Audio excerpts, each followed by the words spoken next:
Sir Lito, and to everyone, no, let's hear it from someone who actually makes sense. From Sir Lito Banayo. Sir Lito, your message to the DDS and the DDH before we end.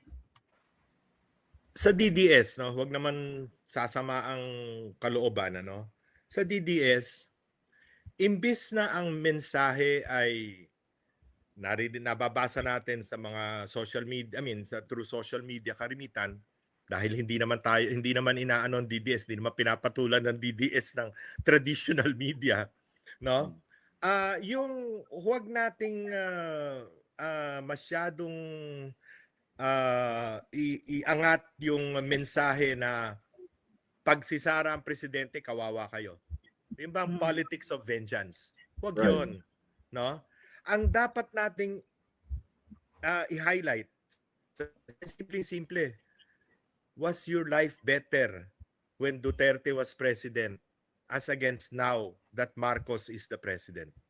It's as simple as that. It's the politics of the stomach, no?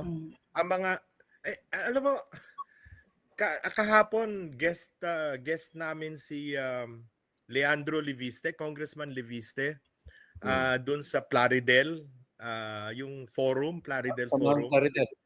Samahang Plaridel. At pinag-uusapan yung VAT, yung pag-reduce ng VAT.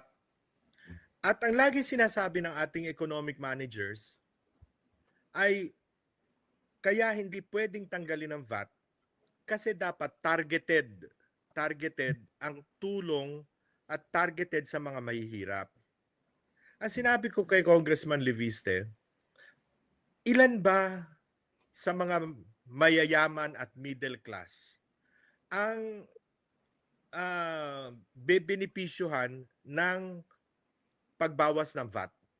Ilan lang? Siguro 1% nung A, 2% nung B income levels.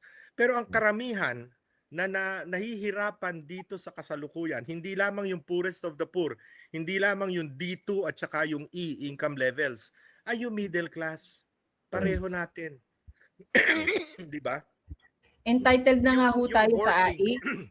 Yung working middle class na yung kinikita ay hindi sapat para maka-cope up with inflation. No? Yes. Yung nakikita mo, yung savings mo pababa ng pababa, withdraw ka ng withdraw sa bangko kasi yung pumapasok sa'yo ay maliit kontra sa pinagtataas ng presyo. Mano bang intindihin naman ng gobyerno at ng ating economic managers yung middle class? Yun ang bumubuhay sa ating ekonomiya, hindi naman yung mga yung mga iilan, 3% yung A and B dito sa ating bansa, no? So bakit hindi bawasan ang VAT imbis na puro ayuda? Na alam naman natin yung ayuda, napakaraming leakages.